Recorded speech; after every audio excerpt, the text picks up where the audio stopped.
Putting now, and I found out this thing. So this way, apparently all of you now see my face spotlighted. So I figured it out. After all these classes on Zoom, it's about time I understand how to use. Welcome to this third class of this painting class, a 3-week painting class. And this is our last class of the session. And later on tonight, I will talk to you about the upcoming classes in July. But for now, for tonight, I'm going to share my screen because I want to show you one critique that I did. And it's of her name is Jean Lucie, and she takes the afternoon class. And I thought that it was a very interesting one. So it's right here. I want to show you how sometimes a very small, minute change will make a big difference. So can you see this okay? I think you can, right? Mm-hmm. So first of all, this mug that she did, I think it's very expressive, and there's a lot of emotion in the way that it's painted. I really, really like it. But little things will make a difference in terms of the drawing. So this is the original drawing as she submitted. And with my computer, I made a small change, and see how the lip here at the top, I made it a little bit flatter. And now the overall oval of the top, the shape is a little bit better. And it's a very minute change. I mean, when you look quickly, you can't really see the change. But if you look at this oval and then you look at this oval here, you can see just by shaving a little bit on the right, it evens it out. And then what I did is here on the right-hand side, I put a little bit more light so that it adds to the overall roundness of the mug. So this one here, I added a little bit more light on the right-hand side because the light comes from behind and probably hits this a little bit. And the only other change that I made is, see how the shadow is very long, and the whole way from next to the mug all the way to the end of the table or the end of the picture, it's the same sharp edge that we see on the shadow on either side. So I think that, I mean, I wasn't there, but I suspect that as it goes away from the object, the shadow probably goes a lot more smoother at the end. So I just softened the edge of the shadow here. And so those are the only changes that I suggested to make. So I haven't changed it a whole lot from the original. So the original is here. And this is what I suggested. But sometimes little changes will go a long way. I mean, once you start entering shows and you want to win awards, little things like that will attract the attention of the judges. Alrighty then, so this was for what I wanted to show you for today. But look what I just got just before I joined. So this is from our friend Tom. Look at this beautiful glass. Really, it's well done. It really reads like glass, like see-through. Now, one thing that I'm going to tell you, Tom, is when painting glass, the color that you see through the glass, you have to think about the fact that it's seeing through the glass. So the color that we see here, and especially here where there are 2 layers of glass, should differ slightly from what we see in the background, because it's almost like there's 2 films, like right. 2 layers of glass. So as you observe your subject matter, that's something you can pay attention to. But I like this nice red. It's really nice. Now you don't like the skull, but the skull is, I mean, it's a good start. What don't you like about the skull? It's just a little ambiguous looking. It's it, it needs more work. I need to make it Well, look more three-dimensional. yeah. Or more Well, like the here skull. we can see the shadow here, right? Yeah. So this means the light comes from the left-hand side. I was trying to keep, I did this outside, Yes. and so I sort of was trying to keep up with the sun, but I failed. Well, see how on your apple here, Yeah. we can clearly see that there's less light here at the bottom, and also there's a shadow on the table. Mm-hmm. And I think here, even though this object is in, you know, it's kind of like it's on an angle, this portion of the skull probably has a little bit less light than Yeah. the portion on the other side. So this will help to give it a little bit more shape.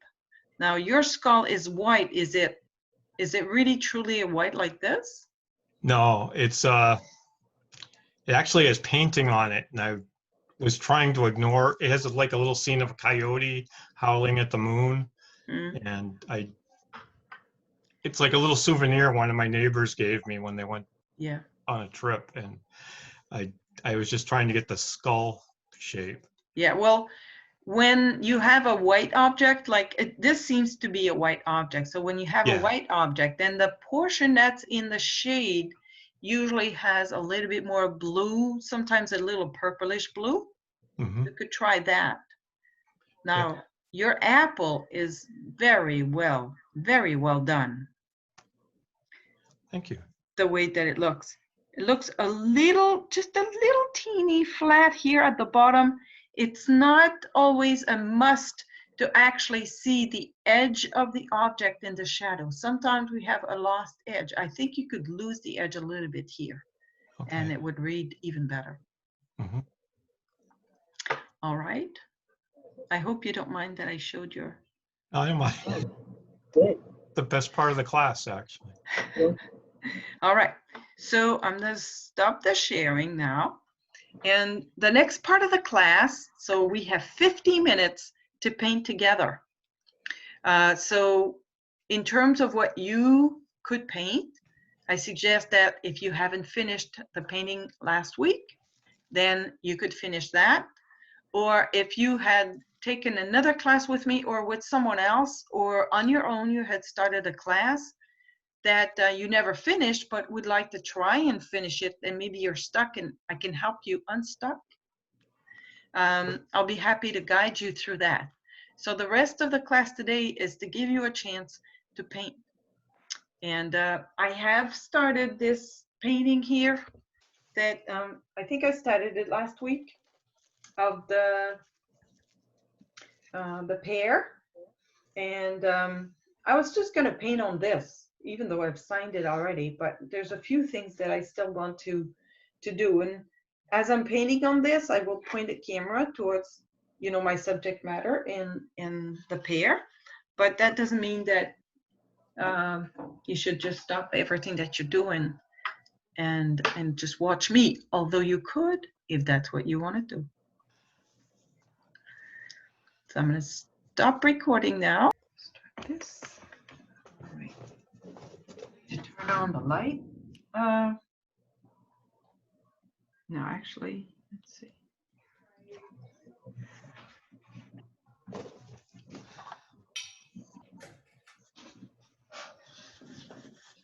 Oh no, I did it like this. I think that's how I did it. Yes. And then I imagined the shadow. Okay.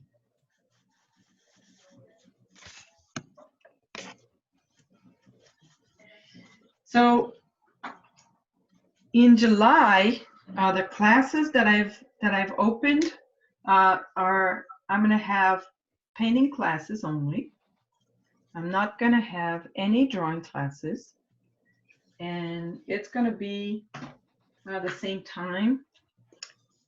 on a Tuesday. So there will be the 1 o'clock class and the 7 o'clock class. And these classes in July will be classes that are open to either previous students or students with intermediate or advanced experience. It will not be a class where I will teach anything specific, but rather it will be a class where each person paints their own painting and I can guide them and help them to find the best composition and best colors and so on and so forth. So I'll be also painting during those classes and they are free. This is likely to be the last series of pre-classes that I will teach. I'm not sure, but I might not have any classes in August. I might take a little break, and then in September, when the brush reopens, actually the brush is supposed to reopen in July, and at the same time the natural parks open, so the brush will reopen. And when the brush reopens, well, my art school will be open, but I don't think I'm going to start teaching just yet in my studio. I'm gonna wait until September to start teaching in the studio again. And when I do teach in the studio, I will limit the number of people per class to 4. So 1 person per class. That's what it will be. I mean, not 1 person, 4 person per class, because I have 4 tables. So by doing it that way, then we will automatically be able to social distance just by the seating arrangement. Now I'm thinking that my background is not very unified with my subject matter, so I'm adding a little bit of green with the dry brush, just so that now it's a little bit more unified, my subject matter.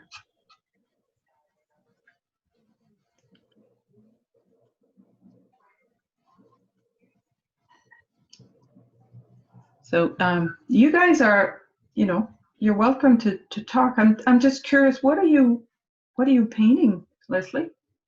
A nectarine. Say again? A nectarine? A nectarine. A nectarine. Nice. How about you, Michelle?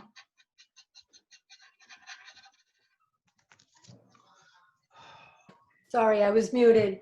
Some fake flowers. Fake flowers. What kind of flowers are you painting? Big orange ones. Big orange fake flowers. Huh. Well, I'm looking forward to see that.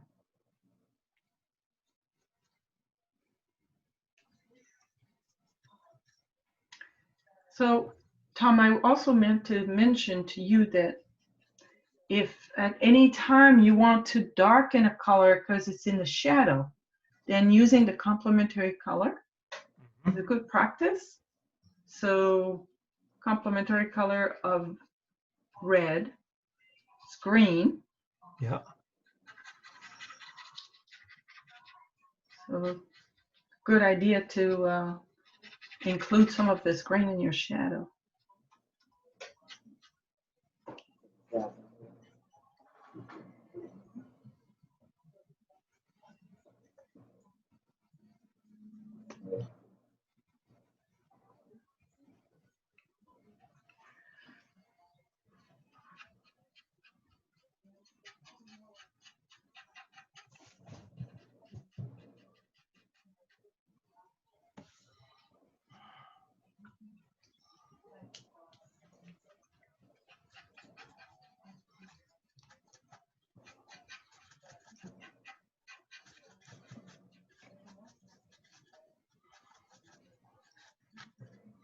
I'm finding that I need to add some of this lilac. My pear, some areas.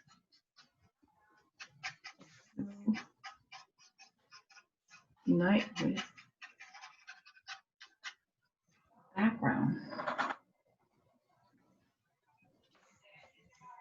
I'll take my other brush and create my green again.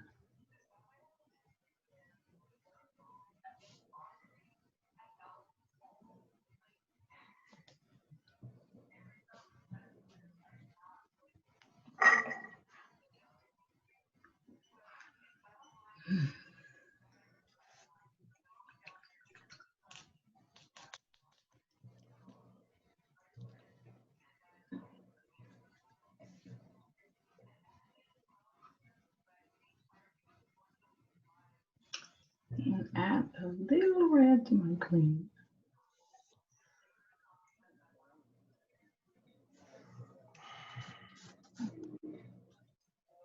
See, that's what I miss. I miss that, you know, when we're in the studio, you guys talk, but here on the, you know, with the camera going and all, it's a little bit more intimidating, I find. People don't, and you don't see each other. No. I have a question, Claire. Yes? When you're painting outside, does your paint tend to dry a lot faster? Especially when it's a sunny day and it's windy. Yes, it does. You just got to Yes. paint even faster. Yeah. I was finding that today. Oh, were you painting was- outside today? Yeah. Yes, that's what you said. And I was finding I was getting skin, like a membrane or a skin Yes. going. You got to squeeze the skin so that you can get, you know, what's under. Yeah. That's what I do all the time.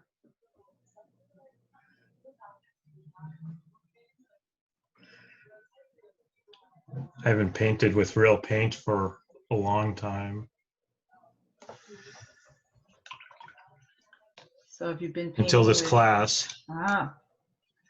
So before that, you were painting with false paint? Well, digitally Ooh.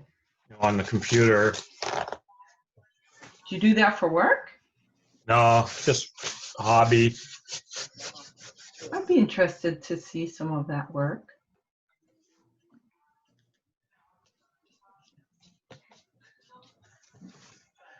And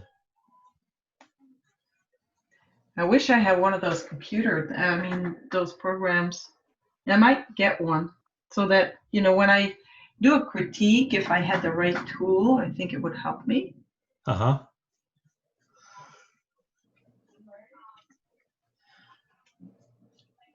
Last year I sprung for, well, what I really wanted to get was a Surface Studio Yes. computer, but I couldn't afford that. But Lenovo came out with something very similar for about $1,000 less. So Wow. Who I did? got Lenovo. Lenovo. I've never heard of it. Well, they used to be IBM, Ah. IBM's personal computer. Uh-huh. So that's what you got? Yeah. Before that, I had a cheap, well, an inexpensive Chinese monitor that I could draw on. Oh, But the Lenovo is much better. Lenovo. I'm going to take note of that because I think I'd like to acquire the right equipment. I'm going to continue with my online classes. So is it Lanovo? LEN OVO. Well, it's right on my computer here. Yeah. LENOVO.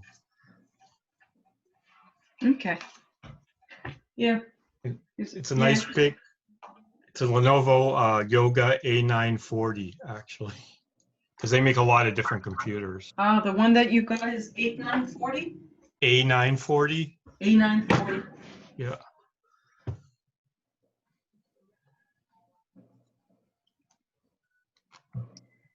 can always talk to you after class about that. Yeah.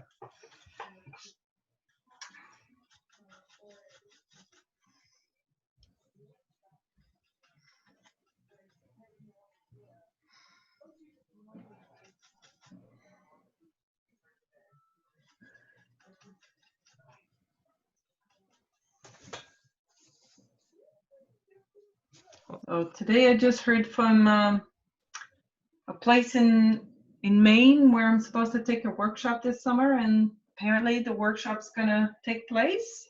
Oh, good. Whereabouts in Maine? Acadia National Park, Wow. so Mount Desert. Uh-huh. Yeah. That'd be nice.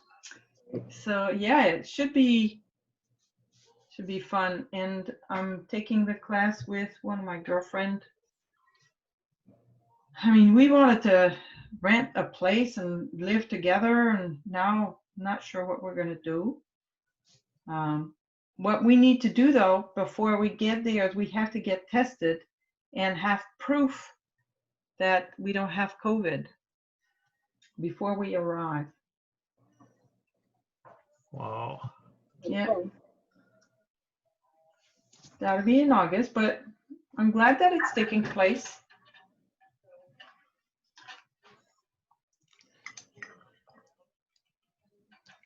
Yeah, you're looking forward to that one. Yeah, I am looking forward to that one. And especially, I mean, I had signed up to a couple of other things and they both got canceled. So this will be nice that it doesn't get canceled.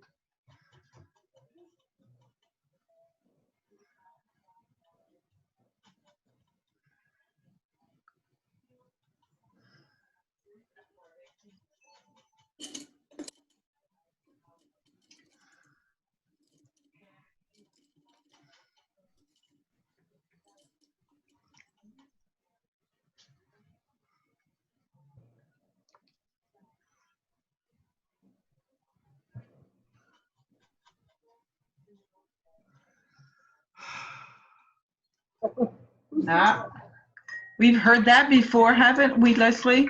Yes, we have. Yes, we have.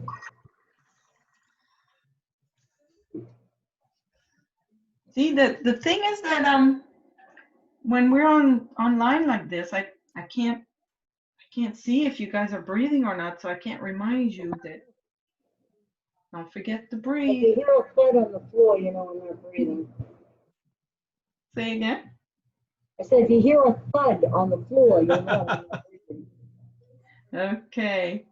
I'm taking a lot of license with this picture, so like different colors here.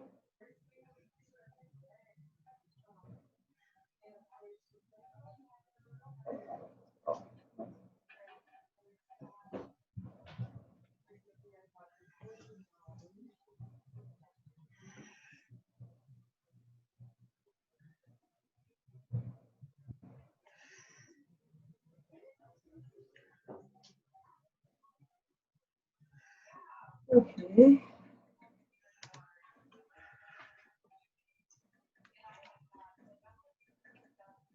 Claire, if I want to go out of the confines of the color wheel, like I want to jump over to another group of colors, can I? Like I was using red and blue, now I want to use yellow and red colors. Can I do that? Hold on.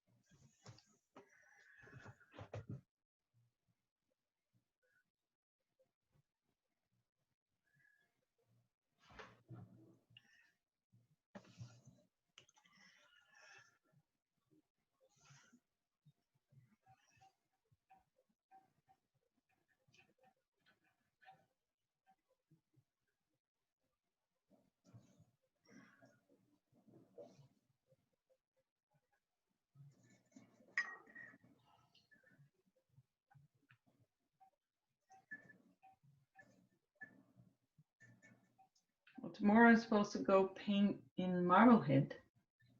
Nice. It'll be hot tomorrow. Yeah, but not in Marblehead. Oh, no. You gonna go to the beach this time? I think we're going to go at the lighthouse. Nice. Yeah.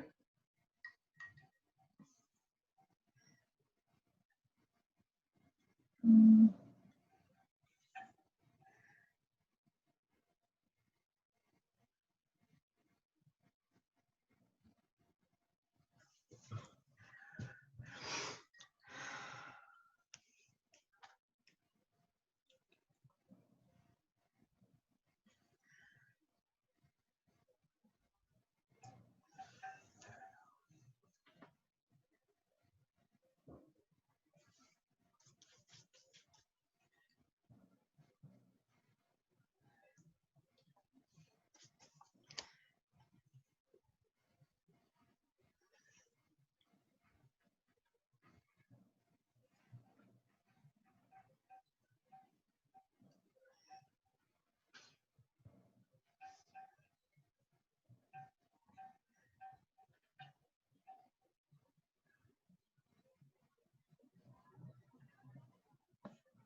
Like a library. Hmm. We're quiet like a library. Yeah. Yeah, it seems like it. Except for my house. We're all focused on our stuff.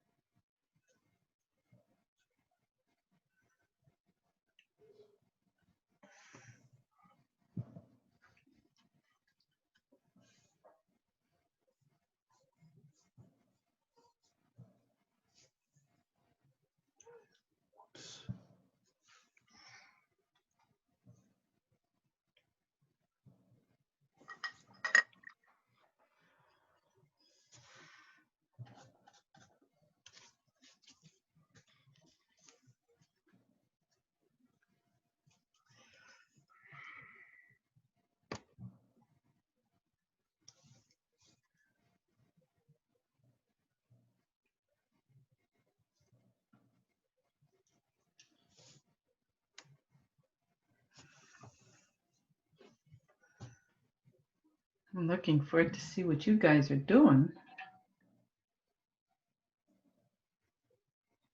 I don't know what to do for a background.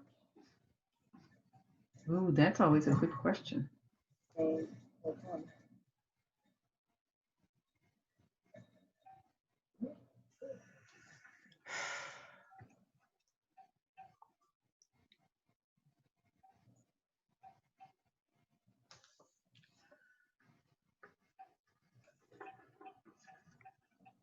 Not working.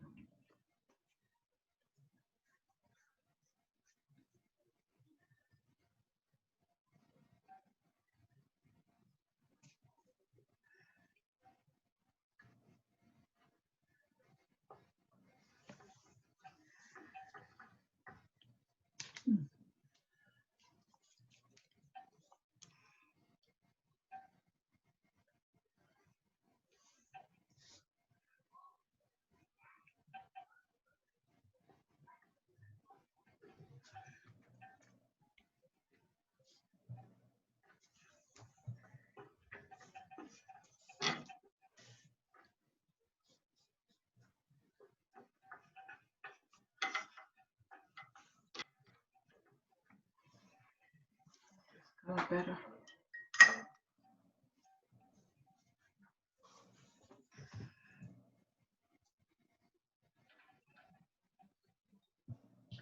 So I'm trying to change the color of the surface, and when I'm doing this, I need to make sure that I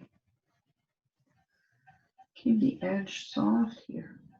Just gonna paint, I'm repainting this with a green that has some red in it. Like so. There is some reflected light there too.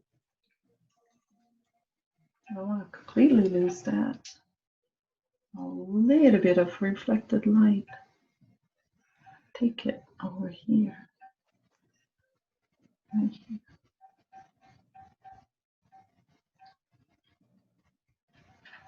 Now with this brush again.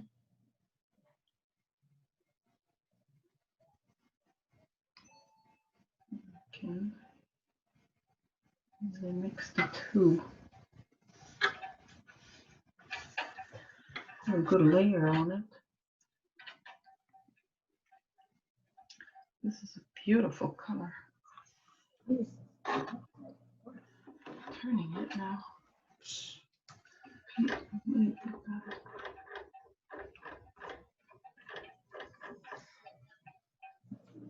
And actually, it goes more to the back. I'm going to make it a little bit more blue.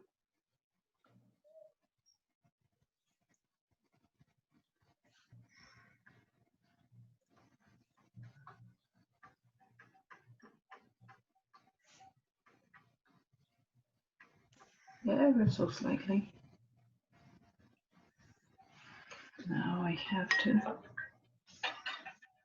re-add the background color. It's like a purple color. More like an indigo. A lot of white.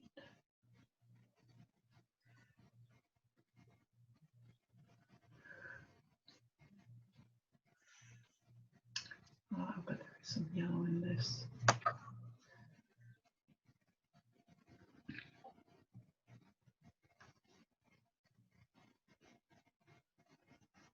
Now what's happening is the two colors are too similar now. So I'm going to make the background just a little darker in this area.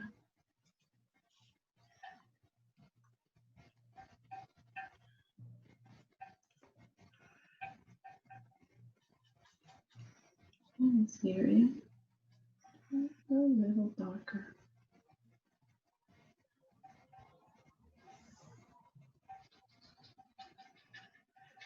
So now we know what this is. Here.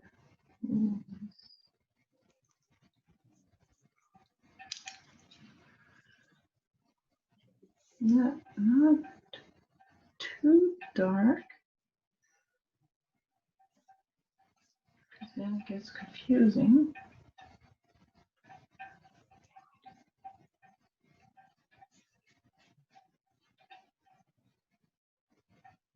Just a little bit on the edge there. Now I'm going to continue with my foreground. It's got to be a little bit more of a yellow ochre color. There. This is my beautiful yellow ochre here.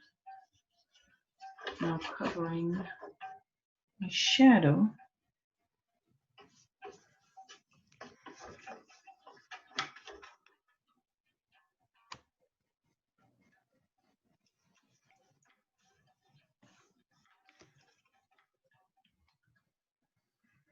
Oh, you guys are so serious, not even saying one peep. I hope you're breathing.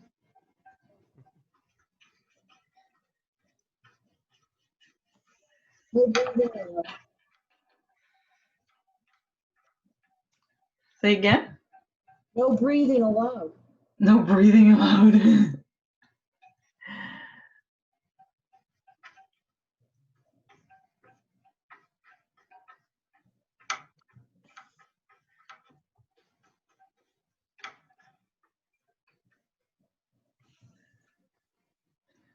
Right, so now I have to make sure that I also cover this shadow. I'll just paint over it. So first I'm just gonna put my color. Now this is a yellow ochre. So yellow ochre's complementary color would be like, if I look at my color wheel over here, somewhere. So yellow ochre is almost like somewhere in between here. So the complementary color, we say it's the Indian yellow, would be the indigo. So I have to add some indigo to my yellow, or purple to my yellow, to make this section here. And brush. And I'm going to make some nice indigo. So indigo is a lot of blue and a little red, not too purpley. So that's my indigo.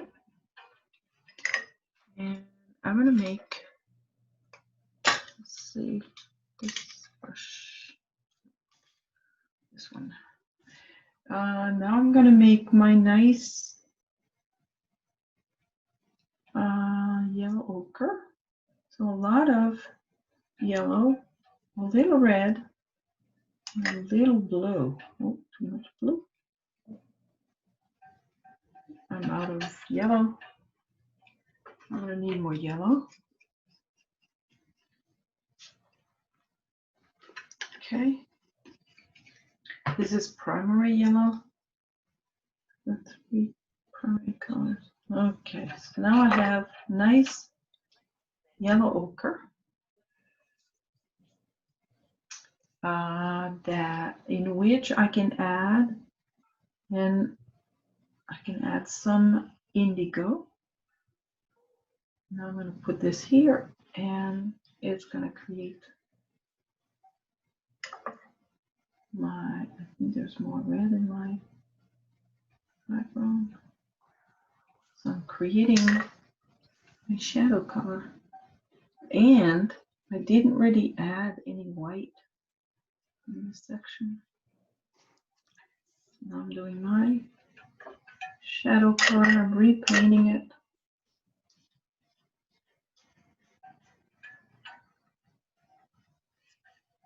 It's a little bit, could be a little bit more blue, yeah.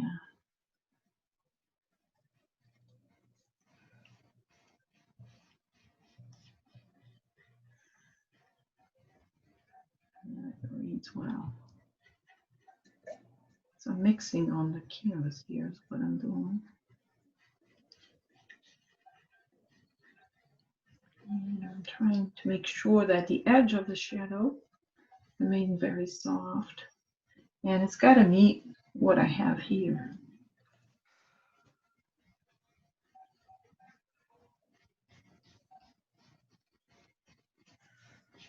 So put it this way. Oops.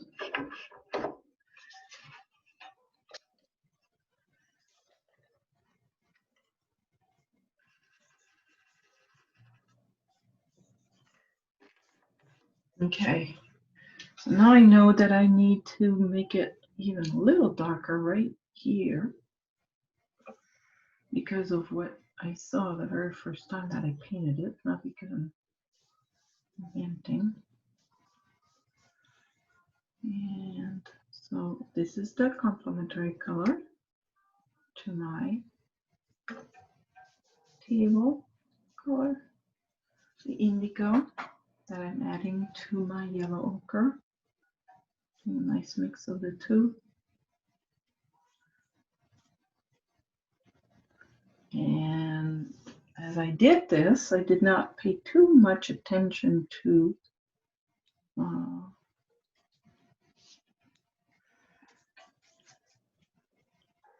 pear. So now I'm gonna go back on the pear and repaint the pear in this section.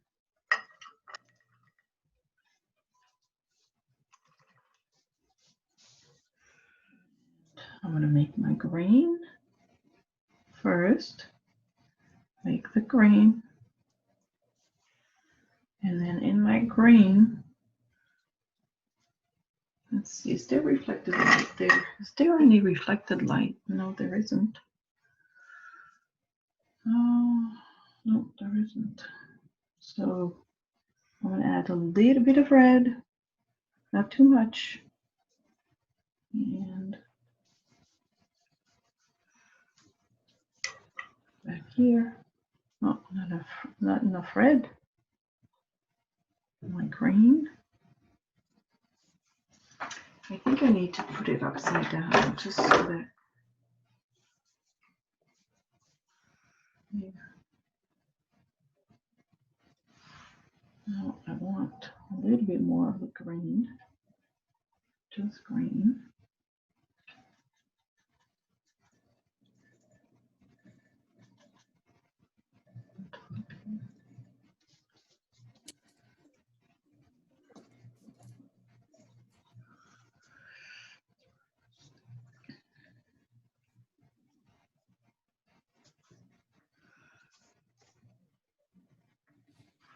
And this is my indigo brush. Yeah.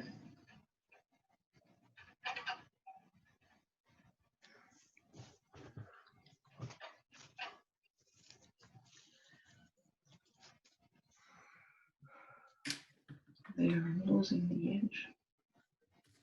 Makes it interesting. Let's see. Turn it upside down. Ooh, it's nice. It's nice. It's coming along.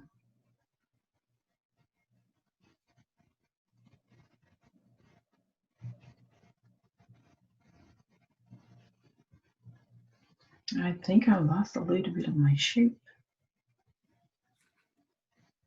So lighten it a little bit.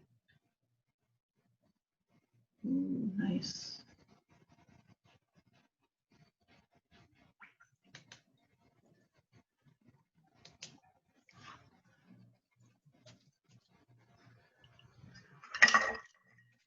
The stroke there that looks funny.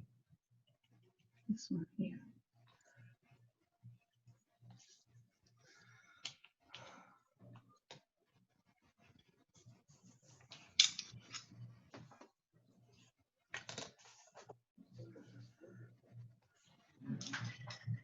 All right. This is looking better. I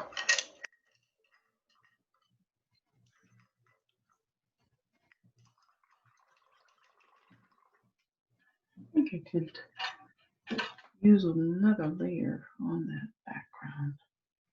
The background's kind of like an indigo color. Indigo color is nice. Indigo is blue with just a teeny little bit of red. Because I decided to make it very light color, I add some white to it. I'm just gonna add a tad of this yellow ochre. It's gonna give me the color that I want. Even lighter.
Well, the background is usually one of the colors or a mix of the colors that are used on the subject matter. This white makes for a harmonious background. Did someone ask a question? Yeah, I think I'm gonna need help on the background. Ah, okay. Well, I think that's the part that we're at right now, because I kind of am having a lot of fun with my painting, but I feel like I'm not helping you guys very much. Oh, You guys are all masters now. oh, please. So I've had a lot of fun on my pear. It's pretty damn good.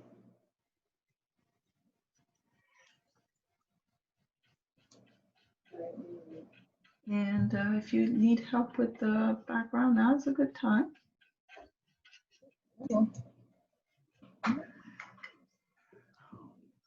All right, so I'm going to stop the recording. We're going to conclude, I guess. Yeah, Thank you, Claire. This has been fabulous. it has. Really good. Yeah. Much. Glad you guys enjoy the class. And if you want to sign up for the July class, it'll be July 7, 14, and 21st. You can tell me now, or you can send me an email later. And if you, if you want to make sure that you never miss a chance to, sign up for my classes, then you can sign up for my newsletter. It's on my website. The best. And hopefully, we'll see you in person in September. Now, some of you, your class got postponed, in March, and I'll be reaching out to you guys to see if, how we can make arrangements to at least complete those classes that had started in July. Maybe we could complete them through Zoom. And so that when we come to September, those who had paid for the April, May, June classes, then maybe you can apply your payment to those classes because it'll be in the studio. All right. Well, this has been